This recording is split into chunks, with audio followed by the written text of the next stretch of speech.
does it relate to America?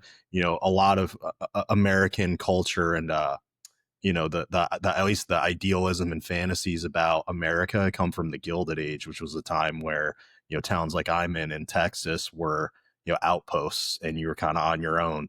And the old saying was, "Go west, young man." You had to figure out, everything was crowded. You were going to compete. You're either going to stay here and compete and um, have to deal with people, establish families from a long time ago, or you're going to go west and take a risk and shoot. They call it shooting from the hip. You're going to take a risk and try to figure out a way to create value, find your fortune, find your 10 acres out in the country, and make the best of it. So Bitcoin is almost like a manifestation of that in cyberspace. Is this totally new space that is not crowded yet, but where you can get your underpriced sats, you can get your underpriced claim to cyberspace. A lot of the ways I think of Bitcoin addresses is almost like your domain. UTXOs are like your domain, and your private key is like the magical ownership, the magical like dominion, what I want to say, like shibboleth that you say to like control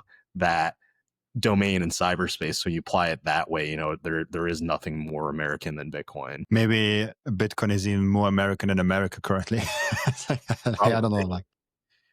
Probably. Truthfully, I think a lot of America has been infiltrated by Marxist stuff, and that's obvious by the way that they talk in academia.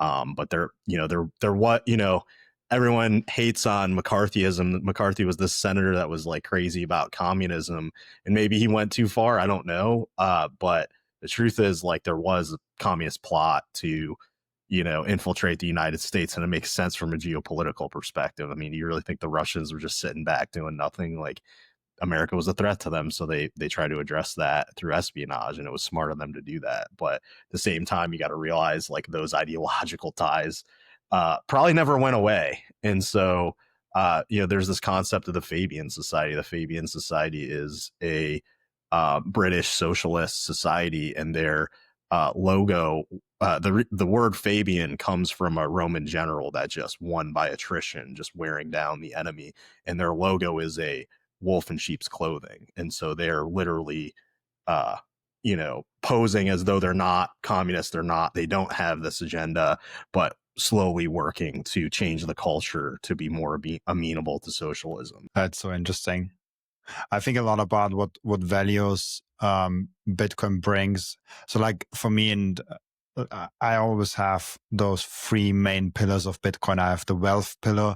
So you and the world gets richer by adopting Bitcoin, and all the companies and all, like everyone that adopts Bitcoin. And there's the second pillar that's kind of the foundational pillar of all of it, is the freedom aspect of being able to run your own node to verify it, being able to sign your own transactions with just having your own keys. And then the third pillar is actually the interesting one for me, is the community, the culture one, the community one, the mindset one, the values one, where you always have those culture wars within Bitcoin. You have this, but even though there's like cultural wars in there, for example, there are people that are completely on the raw vegan diet. There are people that are just eating meat. And then it's like, yeah, like there's not like one line, but they're all unified within Bitcoin. And they all like fresh food over processed food. They all like more organic stuff. Like there is this weird thing where Bitcoin is already so big and has so many different thinking people in them. And still we're all unified and kind of working towards the same goal. So I find it super fascinating to talk with people. And I had so many guests on, and most guests are wanting to be father or mother. Most guests are very religious, even though I'm not that much, and I get to be more religious with the podcast. I'm on my own journey there. And it's just so interesting for me to see the third side of Bitcoin. So like most people are interested in the money go up, like seeing like, oh, like when I get to 0.1 Bitcoin, how many houses will I able to buy? That's fun. And like, I get that. And this is also what got me attracted. Then there's like the second kind of phase of like, hey, I want to transact money and nobody can stop me, and like I want to receive money and nobody can stop me. I want to just push money around the world and nobody can stop me. But for me, I'm just obsessed with the third pillar of like the culture and the meetup thing, and that's just fascinating for me. How the values within Bitcoin are formed, and then for me, it's also interesting. Will those values be transformed onto the world, and will Bitcoin actually have an impact not just on our money, but also on our values, on how we live together and how we interact with each other? Yeah, for me, one, I mean, just from personal standpoint, I think this is common among Bitcoiners is, one quote from the Matrix that really stuck out with me. I'm not sure exactly how Morpheus says it, but he says, you always knew there was something wrong, but you couldn't, it was just at the tip of your tongue. You could always feel it, but you couldn't explain what it is. And that he's talking about the Matrix, being a broken fake world. And I think a lot of us experience that, myself included.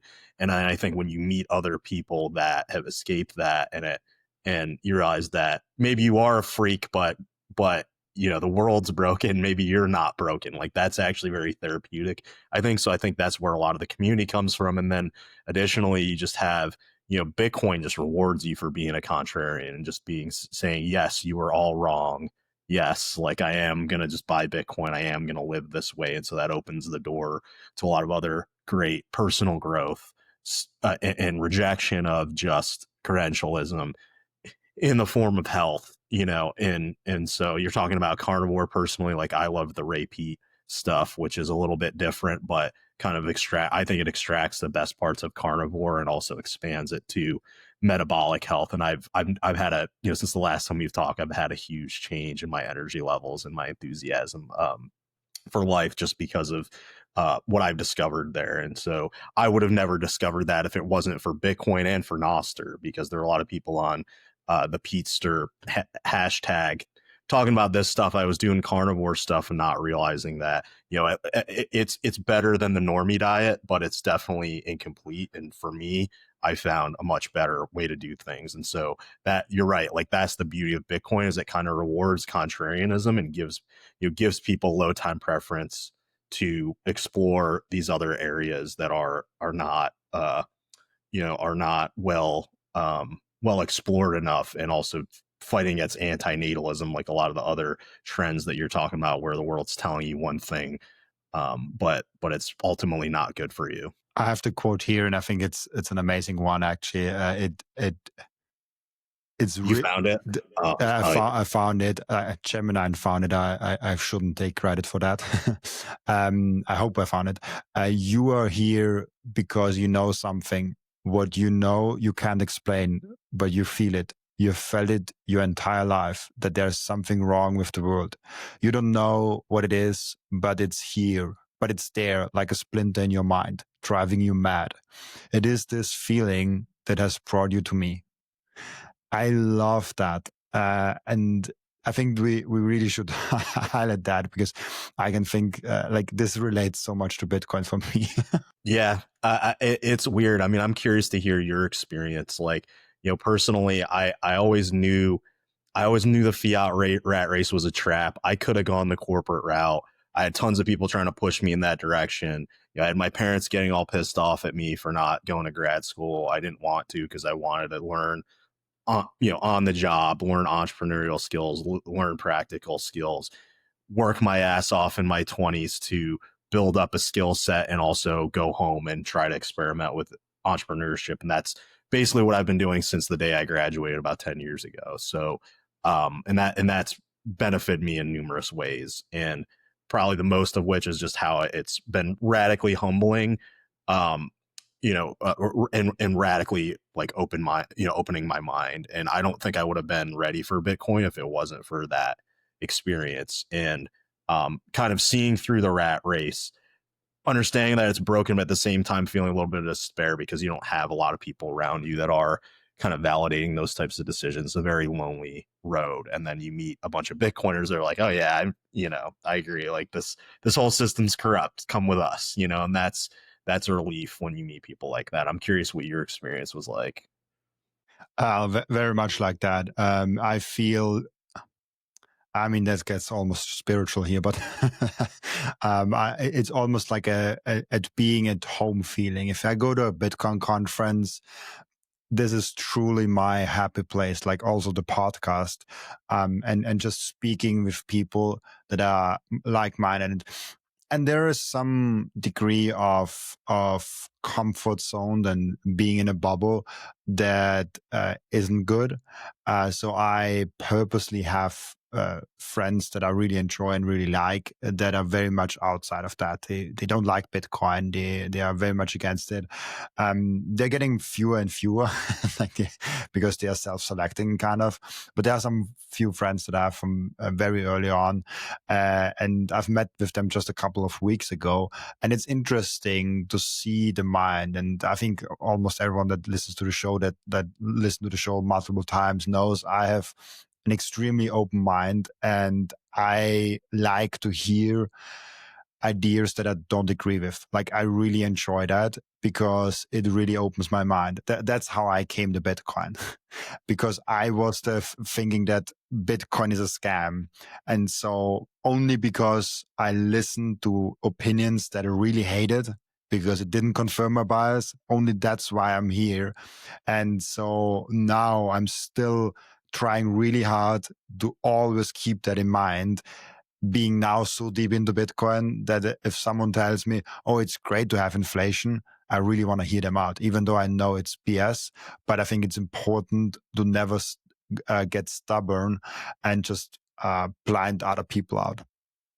Yeah, I love this conversation because it feels like kind of the theme is almost paradox. We're talking about hard work versus smart work, relaxation versus working hard, etc. And now we're kind of talking about like listening to Bitcoiners versus listening to the rest of the world. And I think there's balance. I think when we first come in, we're used to listening to the rest of the world. We're used to being told that we're defective in some way or messed up, and it's refreshing to find your in group. And then, as you point out, I think there's immense danger in just staying in an echo chamber, because I do think there's a myopia, there's a narrow mindedness, narrow sightedness that can happen if you're not aware of that. So yeah, maintain your relationships with normal people.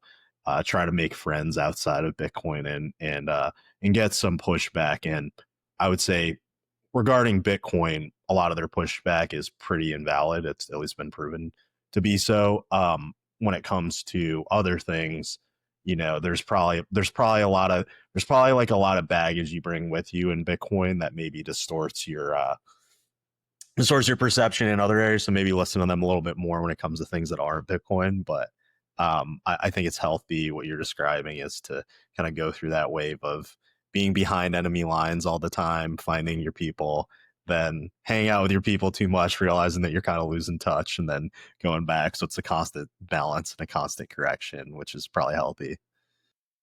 Yeah, and shutting us. Jordan Peterson talks so great about that.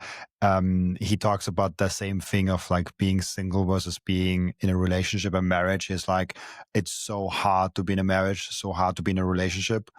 Um, but you will go insane if you are alone too long. Like, and if you're never getting tested, if you never have someone that spares with you.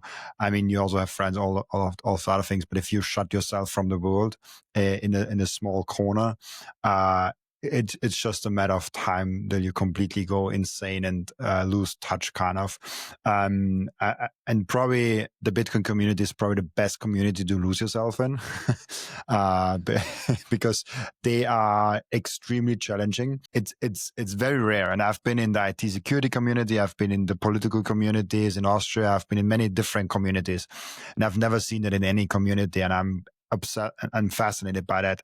There's not another single community where even if you talk something for Bitcoin, people will still challenge you. If someone says, "Oh, at a Bitcoin meetup, oh, I think that's so bad," like this, something that just confirms the Bitcoin bias. There's one guy asking why. So the thing is, people don't just blindly accept your opinion, even if they like it. They ask why and want to go deeper and want to know how you got there. And this is something I've never experienced in any other community where people are so critically thinking about things that they're even questioning if it confirms their bias because they want to know more. They're curious. And I talked with that also with a fellow Bitcoin that also has a podcast, in a German one in Austria, Nico. And he talked about that where there are many Bitcoin books. There are now more and more Bitcoin podcasts, even though I think we need more books and more podcasts. But there are many already. So you could basically watch every day 1, 2, 3 podcasts, and you probably have still like new 40 content hours that per comes week. in. You got to get Yeah, your like 40 hours per week.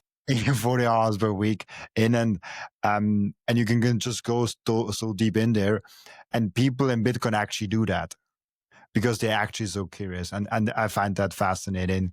Yeah, I was I was planning to start a podcast completely on a different note, but I find it fascinating talking about the culture and the community aspect. It's probably just the two of us that find it interesting. So thank you so much for people that stick around for that. Yeah, man. The- you talked about this FinCEN guidelines. I have never heard about that before. You just brought it up to me, and you said it's something that you're very worried about from a regulation standpoint for the United States, which I find interesting because all I hear till now actually is that Biden was so bad, Trump.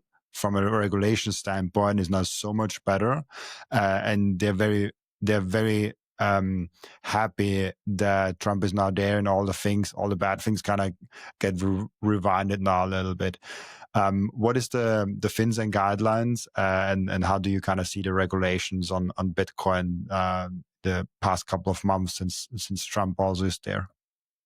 Yeah, so for those of you that don't know, FinCEN, it's like I think it's like it's like almost like law enforcement for the Treasury. So we have the executive, we have the Treasury, so that's the president, and then the Treasury falls under him. Scott Bessent is our Treasury director, and then you have FinCEN, which is sort of like a law enforcement angle on the Treasury, and so they have a lot of power, and they have a lot of bureaucracy that's just entrenched. And so I think this new, they call it the mixer rule, is another symptom of the entrenched bureaucracy. So everyone's talking about how great it is to have a president that's more friendly to Bitcoin. But these rules are pretty bad. They're called mixer rules, but I would characterize them more as basically outlawing spending, or at least making it very, very cumbersome to do so. They're so restrictive, they don't want to do address reuse, which is mind boggling, because first off, that's a privacy nightmare. That means you can't spend a Bitcoin without doxing your whole stack to your counterparty. And then additionally, it's a terrible security vulnerability, because every time you spend from an address, you end up leaking your nonce, and the more you do that, the easier it is to guess your private key. So, highly recommend that you don't do that. I think Americans need to call their senators, call your congressman. I know it's annoying. I know you may say it's cuck to participate in the political process, but if you consider this, war for Bitcoin, you don't want to just give up, seed the seized because you have a badass army. I know that the technology is awesome and it'll keep evolving, but I think it's best to at least contest things like this that are out of control. And it's off brand for Trump. I think one of the main selling points for Trump should be, look, they just came after your family. They just debanked your family. This will be used against your family if you're not careful, and you should put the brakes on this ASAP. So that's kind of going to be my approach as I go to the BPI types and the people that have influence in Washington. Shout out to the Bitcoin Policy Institute for doing a lot of great things. I'm really hoping those types, alongside collective action with donations and calling your congressman, can help push back against these really stupid rules. Like, I just named one of them. There are like 5 rules. If any one of them went through, it would be really, really bad. But the worst one is just the address reuse one, which is insane. Like, that's not a mixer. No. Now I know that one of the FinCEN administrators kind of walked it back and said, "Oh, well, it's only for criminal activity," but it's also like, who decides who's a criminal? There are people that would gleefully label you a criminal for saying boys are boys. So I think we need to be very vigilant about this. We should be alarmed by this, and our Bitcoiner immune system should activate like immediately and make sure that this is not a thing, because it doesn't just affect, we can talk about how it affects plebs, we can talk about how it affects whales or individuals, but also affects businesses. Like if one of the directives of the Trump administration is to make American Bitcoin mining more dominant, this type of rule actually makes it much more vulnerable to attacks from Korean hackers, makes it much more vulnerable to leaking trade secrets of how you're doing your Bitcoin setup, how you're collaborating with energy companies, sourcing energy. Like it's just a bad look. It's red tape. It's off brand for Trump, which is why it's surprising. But then you realize that probably 95% of Washington is just this permanent swamp creature that just never changes, and there's just entrenched bureaucrats that Doge, which is a complete failure, just failed to remove. Thank you for watching this video. This was only a snippet of the podcast. And if you want to watch the full episode and get all of the context of this episode, you can click right here or here. Oh, maybe also here.